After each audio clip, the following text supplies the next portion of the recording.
Why'd you have to make things so complicated? On Stryker's perspective. There is a piece of news that has hit the internet. It has sent shockwaves across the industry, and everything has changed now. People have left their jobs. Grown men have been brought to tears. Wait, what? That was because they released a trailer for Shenmue 1 and 2 HD? That's why he's crying? Well, damn it, now I really want to talk about that announcement. But we need to talk about Channel Awesome first, so here we go. This is Stryker of Enyo, and I had a pre-made episode of Stryker's Perspective ready to go as we continue our countdown to episode 200. I spent some time on the last episode, that was the Nintendo 64 Classic episode, and I wanted to get the next one out much quicker because these take a little bit of time for me to put together and put graphics up and videos and all that. Then the Google Doc with the list of grievances on Channel Awesome came out, and I saw several people doing videos on the subject. It's topical at the moment. People are looking for details, making their own speculations, and some of these videos even state they haven't even read the document yet. So I looked through the document, read the first two entries, then I went back and read the rest of the producers and employees' listed comments and concerns. Some of this stuff was alarming, and I realized I needed to respond to it. Yeah, I know, I'm nobody on the internet. Who am I, right? But I still figured I really should do it.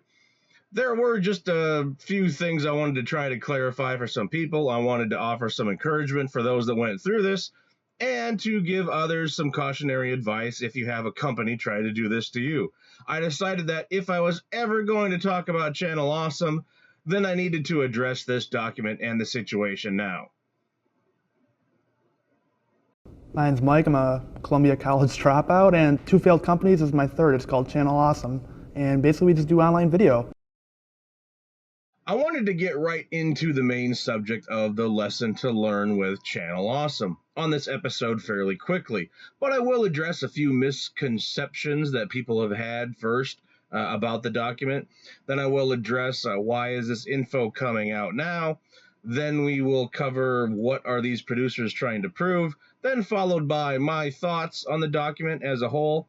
At the end of the episode, I will address the former employees in a short message. I will put a time code in the description, so if you want to jump to that short message of encouragement right away, you can go ahead and do that. Chances are that if you're watching this video, then you've probably been learning about this topic for several days already. I'm going to assume that you already know about Channel Awesome in some regard. You probably know about several producers that started out on this site, and you've probably read part of, if not all of the document yourself. Just know that I'm not going to be reading large passages from the Google Doc to you, though there are several videos that'll do that out there for you, about 3 or 5 hours long. I'm not going to explain the origins of the doc, and I'm not going to outline and explain all the grievances and back them up with in-video examples. This isn't a retrospective. It's just something I kind of put together quickly to kind of hopefully give people an idea of why they might have done this. But I don't personally know any of these people, so keep that in mind too. You just want to know if all these stories are real and what was the point of making this list. And does it really accomplish anything? Is it just a bunch of people bickering about their boss, or is there a bigger motive behind it? I'm going to answer these questions. I'm going to tell you my thoughts on the subject. I'm going to mention later on the value that you bring to a website as a creator. And don't forget about my message to the former producers. Like I said, check the time code. You can see if I'm an idiot for saying what I do, but it comes from the heart. Use the time code if you wish to skip around the video, but I still encourage you to watch the rest of this video because I do make several points throughout that you still may want to hear. I recommend looking through this document yourself if you have ever had any interest in joining Channel Awesome yourself. If you've ever wanted to join a website aggregate or a multi-channel network. If there is a producer that you enjoyed back in the day, then you should probably read their entry as well. Hello, I'm the Nostalgia Critic. I remember it so you don't have to. First thing I want to let you know is I was never a content producer with Channel Awesome, but I've been watching their content ever since the beginning. All this comes from a fan. You should know that I always wanted to join that guy with the glasses back when it started. It looked challenging but fun. I started watching Doug Walker's main character, the Nostalgia Critic, on YouTube when I could find the videos. When the website went up, I watched all their videos from the main producers like Linkara and whatnot. Then I started to watch other producers' content and found myself watching videos from a number of different people. It was a daily website for me, and I liked the personalities of the people. I always had hopes of being a producer and working with Spoonie or Linkara on a big project, doing a crossover with E-Rod, the Blockbuster Buster, or Film Brain, bringing up a game to Lord Cat to complete on Until We Win, telling Nash how I liked one of his earlier series, talking to Benzai and Dina and TJ, the Distressed Watcher, and more on how I admired their work, even if I didn't like the way they did certain things. I checked out a lot of different producers back in the day, and even though some did things really differently, after a while I still ended up respecting them because they were able to find an audience that liked them, even if I didn't necessarily agree they were doing things the best way. This was a dream of mine for the longest time, but with my situation at the time, I just didn't have a camera that I could use or borrow, nor the means to record or capture game footage. I followed the name change to Channel Awesome, saw more people leave, and then I realized from the many negative stories I was hearing that it really didn't seem that inviting anymore. Then there came the day that all the people I went there to watch originally were gone, basically. So please know that this is coming from someone that absolutely loved the people that worked there. I still follow many of them on their individual YouTube websites now. But I've slowly realized that it's just not worth the heartache to try to work with these people anymore. Hi all, I am Mike Michaud, CEO of Channel Awesome, administrator of the site, lots of other things, but So up first, we have a few misconceptions on how things might have worked, what was expected of these producers, and why these problems even happened. If the only thing you knew about this whole topic was just reading that Google Doc, then you probably have a few questions, so hopefully I can help out. But you might not know where to find the info, so let me address a few basic ones for you. That guy with the glasses was a video aggregate website. They had a number of people produce videos for them, and they were rather popular back in the early days of its operation. These producers were not employees. Channel Awesome did not pay them for their content. They would put up their videos on their site, and they would receive compensation for the ads placed on those videos. The relationship between Channel Awesome and the producers is a symbiotic relationship in a way. More specifically, it's a mutualism. Since the idea is that it benefits both parties. They would provide exposure for your content, and you would provide traffic to their site with your videos. Channel Awesome would get ad revenue from the traffic to their site itself and from the video that you made, as far as my understanding is. Maybe the producers got all the ad revenue from their videos themselves. I'm not exactly sure. They didn't even host the videos themselves. They just embedded them on their site. So are these grievances just petty? If you read them out of order, it might seem that way, but many of them paint an overall picture of unprofessionalism and uncertain management skill. That's what they're trying to get across, because of these unprofessional moments that lead to other problems and outbursts later on. Do remember that some of these people are recalling events that happened at least 4 to 8 years ago, so they may have forgot instances that would have better explained themselves. They're just trying to show you the way management behaved during the early days, so that the same thing is happening to you at your workplace. Maybe you can recognize it, so you can leave your current situation before things get worse. Think of it as having a bad workplace experience that you just want to warn other people about so that it doesn't happen to them, so they don't get taken advantage of, if you will. Keep in mind that the producers' full names are given for the most part. This is not a list of random users in a forum or a bunch of kids bickering on Twitter. These are real people using their real names, and they stand by their words. Would you post videos on YouTube using your real name? Yeah, I didn't think so. Mom would probably figure out pretty quick. You should know that this list is honestly just the tip of the iceberg. After these individuals left the website, Mike Machad would recruit more contributors and continue his managerial style for years to come. There are more stories out there, ones that are more recent and fresher on people's minds, from what I've heard. But that's for those individuals to decide. So cut some slack to the ones that have come forward. While most of the grievances are about the CEO of the company, Mike Machad, some people want to believe that Doug Walker and Rob Walker are not involved with the activities of running the site and deciding who needs to be let go. This is understandable because Doug and Rob seem to come off like nice guys in their videos discussing movies they like and what their inspirations are, and it's hard to argue that the Nostalgia Critic videos aren't popular.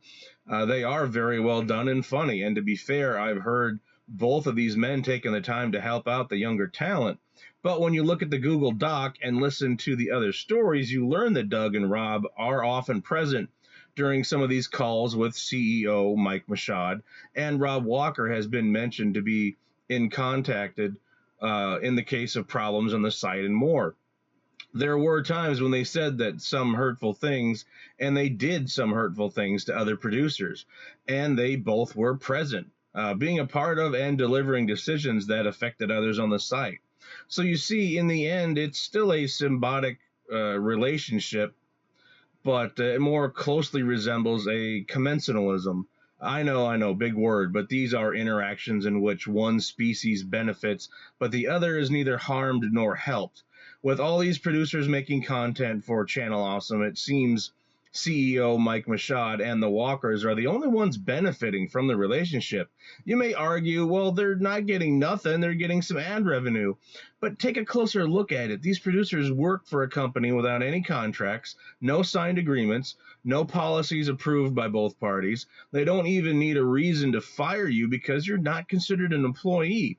Without any kind of agreement, they can just not embed your latest video to their site and delete your content at any given moment.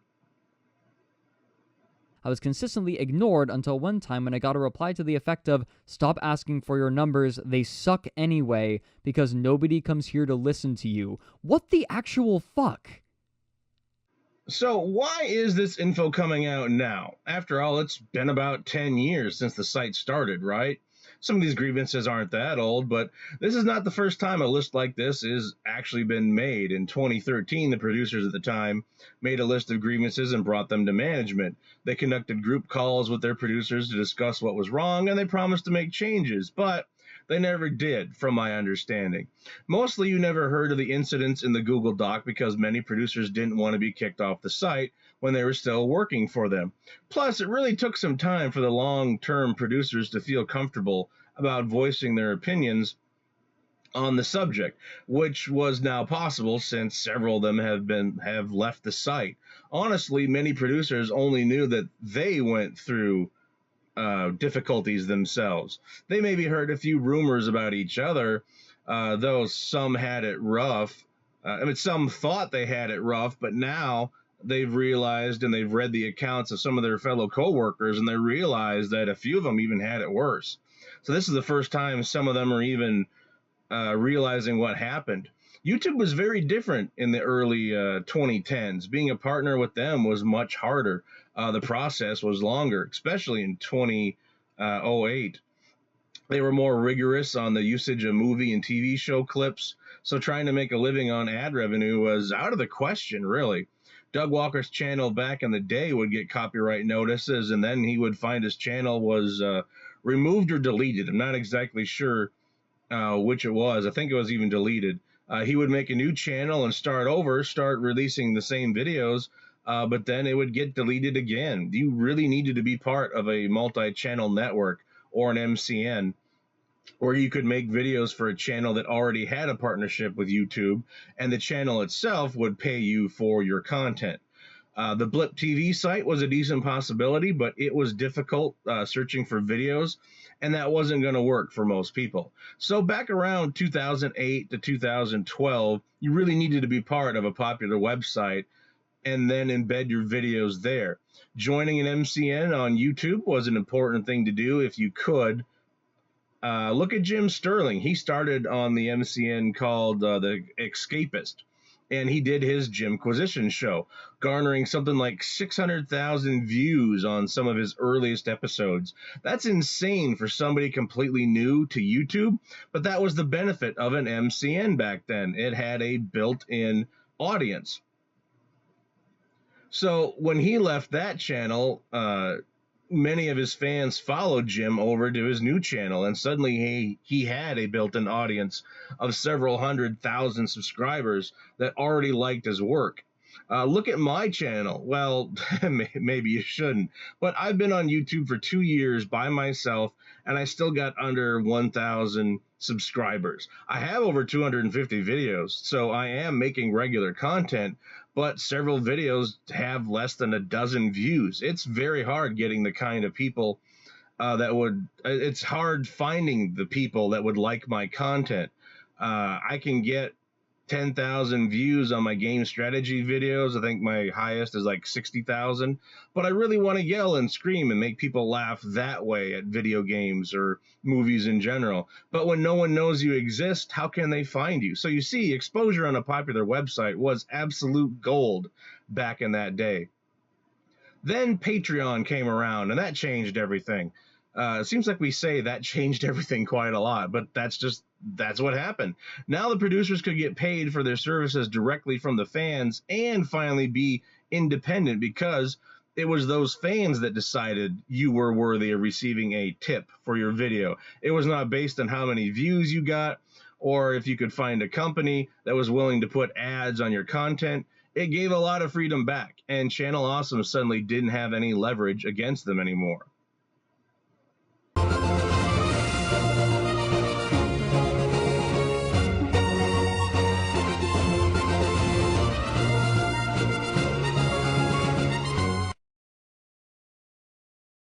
So what are these producers trying to prove? There actually is a condensed version of the grievances, and this gives you a much better focus on what they're trying to achieve. Let's take a look at the first few. Number one was that CEO Mike Machad had a history of being unprofessional, aggressive, immature, difficult, and misogynistic. And then you see all the individual entries for that add up to that conclusion. Number two was that the management of Channel Awesome was unaware of sexual conduct and abuse by the CFO at the time, and they never did anything about it for over a year. There was also apparently a producer that conducted sexual misconduct for over a year, and 3 of the victims have come forward already.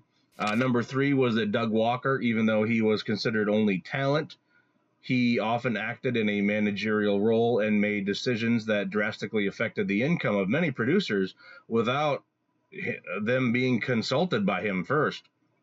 And number 4 was just the general poor management of the site. Things like communication, organization, a consistent rule book, and transparency in the payments. They really didn't know what was going on, or things could be changed at any time. There are 11 main points that they make. I'm not going to read the whole thing, but you can pause the screen here and see the rest of them. There's the crowd-funded campaign on Indiegogo that turned out to be a disaster. Many details about the anniversary movies and crossovers.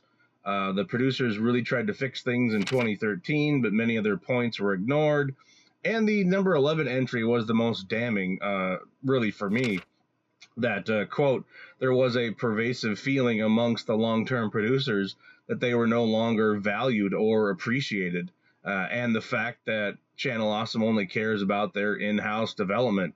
You can see this statement really unfold in many of the stories that I've heard, the multitude of Why I Left That Guy with the Glasses videos on YouTube that are out there, and the pages of this document. At least 2 times mentioned in this document as Mike Machad tried to sell music or artwork for the company to profit from them that doesn't actually belong to him. So, yeah, look through it and you'll see about this stuff. I mean, I know even between friends, it sounds like contracts are unnecessary, but trust me, in business, you need to have a contract so both parties are covered fairly. Please remember this fact for the rest of your life. No matter how, quote, good of a friend you may think you have, it'll just make things easier and it'll make you both honest. Hey kids, I'm Nash, and I couldn't make this shit up if I tried. So finally, what are my thoughts on this document? I read through everything in this newly updated 73-page document, rereading several passages of the main gripes, and I even listened to several 1 hour long interviews with several producers that had been once on the site. Many available on YouTube. Some of them have been available there for years. But I rewatched some of them to kind of get a more fresher experience on all this stuff. I have known people like Mike Machad in real life. I got kind of a sense of his kind of personality. I have dealt with people like him before, and there never is any form of victory over someone with this kind of personality, unless they think you're on their side. They're always worried about their main talent being stolen. If you're not bringing in the kind of numbers that he wants, then you have no value. How dare you insult him? Don't you dare cross him, or he'll make your life a living hell. And sometimes this kind of person will even go out of their way to trap you in a compromising corner and confront you in a specific way so that others don't see them yell at you. They keep making new rules you need to follow as they go, and any small victory that you may seem like you won, you still know the war is lost. I can only imagine the pain that was felt. It must have been a terrible mess with these poor producers to work under these conditions. I have a family member that basically has the same personality to Mike Machad, and seriously, the only way I felt better was to distance myself from them. I forgive him for the actions that he did, but because that's what we need to do. But that doesn't mean I want to talk to him in person in the near future. The only way you win with this kind of person is when they're on your side. They will believe any advice you give them, and they will fight you for anything. They'll fight with you. And that is what has happened with Doug Walker and Rob Walker. They found a CEO that believes in the two of them, and they can almost do no wrong in his eyes, it seems. But you get on their bad side, and, that's it. You're cut off. There is no reason why they couldn't have contracts in place. It's not right for anyone in management to be telling producers that they will receive ad revenue, but their company fails to do so, like in the case of Kaylin Saucedo, Mars Girl. It's not right for anyone in management to be telling producers that, quote, you're not authorized to do that when these producers have never been made aware of any rules. How could they? The company policy page was still, quote, coming soon back then. You need to understand, for the rest of your life, you should never agree to work for a company that doesn't have its own policies written out that you can see. There also needs to be contracts available. This is what dishonest companies do. With no contracts and no policies in place, they can change any rule at any time they see fit. They can withhold payment until you comply. They can even let you go because there's nothing in writing that requires them to stand by any promises they made beforehand. There could be contracts that don't have any harsh consequences for breaking them. The only consequence being that they forfeit their rights to add new content to the website, but it could be amended at any time with the approval of both parties. That way, everything would have been made clear. Management would be protected and the producers would be protected. None of this had to happen. Just imagine you joined that guy with the glasses back in the day. You make content for a while and things are fine for the most part. Then let's say you noticed something wrong or you didn't like the way things were and you spoke up about it. Then you were quietly kicked off the site and all your content was removed. Remember, you're not an employee and you didn't have any kind of contract with Channel Awesome. They were not obligated to provide you with anything. They had all the power. They had the popular site that you needed to be on so that people could find you and watch your videos. So most people didn't say anything for the longest time. Look, I've heard some great stories about Doug Walker and Rob Walker being kind to each other and the producers and being very helpful in the early days. But one thing I don't understand is even if you could argue that Doug Walker and Rob Walker weren't aware or they didn't understand that their actions were hurting their friends and coworkers before, once this Google Doc came out, then how come they never made an effort to apologize to the people that they hurt or directly or indirectly. I mean, am I missing something? I understand that Mike Mashad can't help himself. He's the CEO of a company. He can't appear to be weak in his mind. But what harm would it be for Doug or Rob to post a message or a video where they say, "I'm sorry" to the Blistered Thumbs crew for the way management removed several producers without informing them? Or, "I'm sorry, my videos would often flood the video section. I didn't arrange it that way." Or, "I'm sorry about the way you were treated on the anniversary movies and the way I behave sometimes." Anything would have been better than nothing. It takes very little time to sit down and apologize to someone that you hurt, but it says a lot about your character when you do something that hurts other coworkers, uh, and then you find out that they were hurt by your words or actions, and then you do nothing about it. If either one of them actually has done this, I don't know about it. If it hasn't been made public, I'm sorry for speaking out of turn if they actually have. But as far as I know, they haven't to any of these other producers.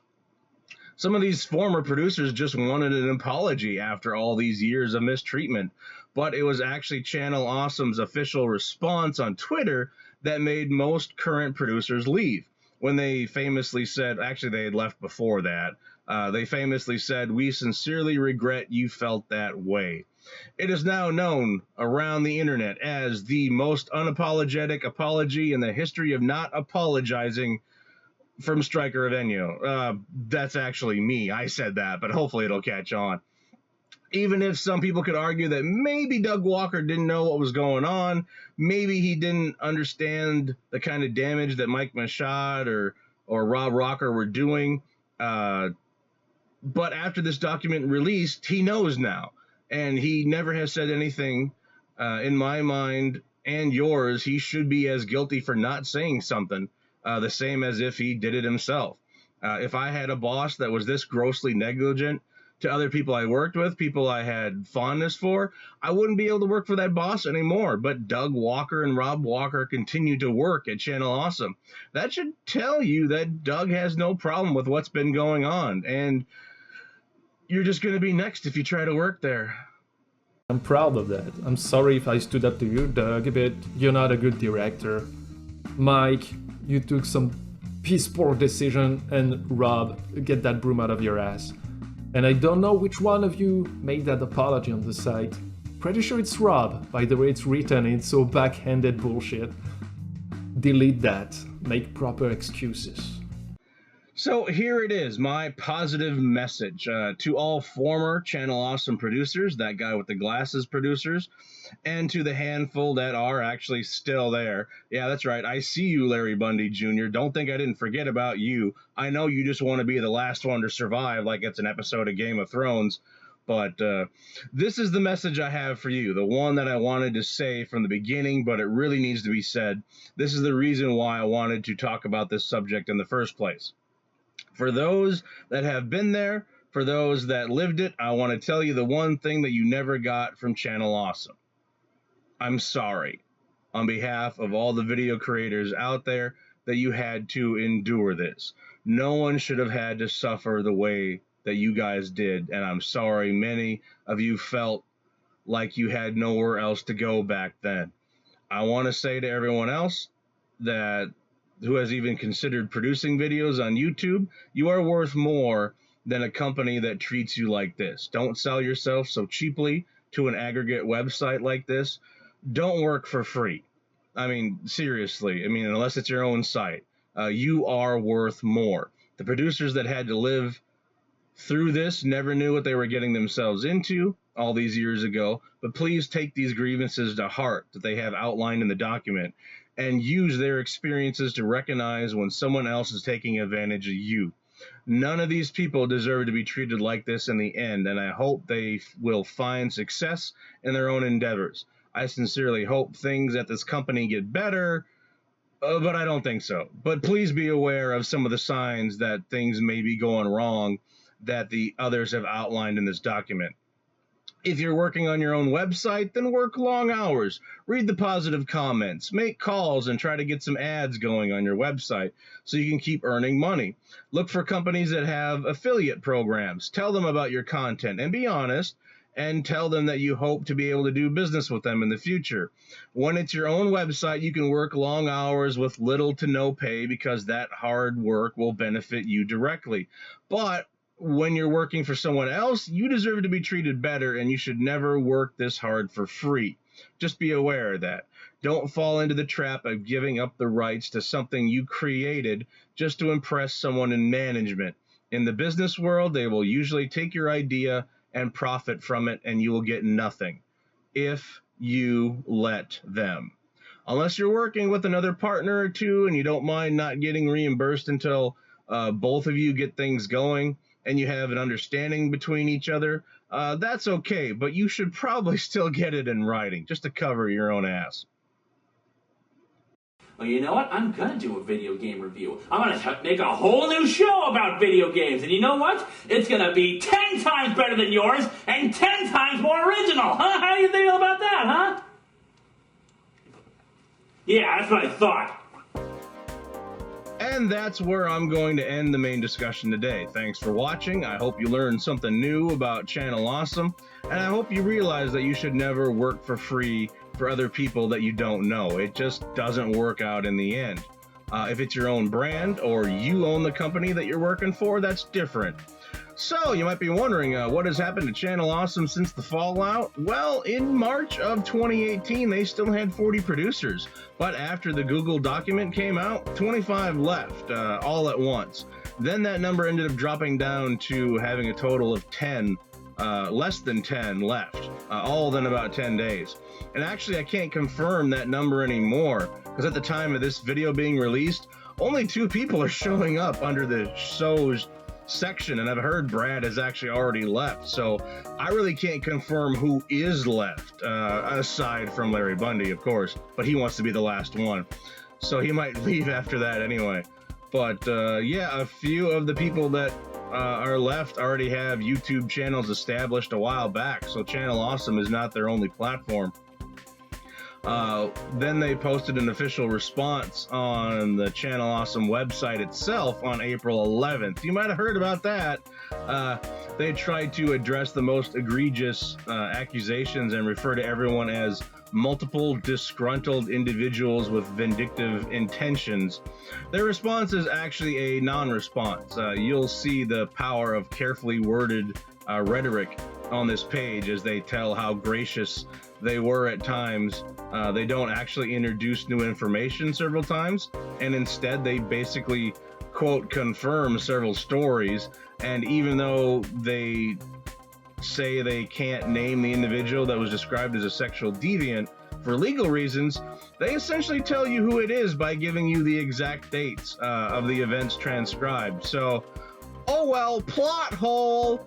Check it out if you want, but it tries to disprove some grievances by refuting very minor details, and to disprove others by just saying their, quote, accusations are not true, with no additional witnesses to prove it otherwise. Most content creators had already left by this point. It really seems like someone that is worried about their own image, hint Mike Mashad, than anything else. But I'm not going to take the time to cover that in detail, or we'd be here for a while.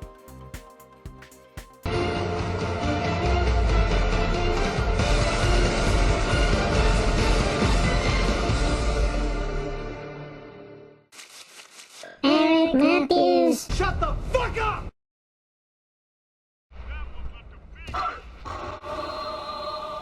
So, we still have episode 200 coming up, so stay tuned for the top 15 video game franchises that need a reboot. It's probably going to be about a week or two before we get through the final few episodes to get to that. But it's only a few videos away, so keep tuned to this channel. I don't know why I said station. Station was dumb. I'm sorry. Now I just want to apologize to everybody. I hope you found something encouraging in this video. I hope you don't give up on trying to be your own producer. I hope you learn that you are worth the effort to find a website or company that values you as a person, not just a commodity. Thank you. I have the links in the description for several videos you've seen in the background and some of the info I researched, including a link to the document itself. And I hope I made this video concise enough. I covered a lot, but I left a number of things out. but I tried to keep it on topic and stayed away from bickering too much, I hope. I tried to honor the producers that I watched and admired back in the day, but please don't hold it against me if your favorite didn't show up in the background. I was trying to use old footage and screenshots as much as possible, but I was doing this fairly quickly, so the videos I used were the ones I could easily find. Keep in mind I don't monetize my videos at the moment, so I don't make any kind of money off this episode of Stryker's Perspective. I did this episode because I was passionate to do so, not because I wanted to cash in on the popular subject.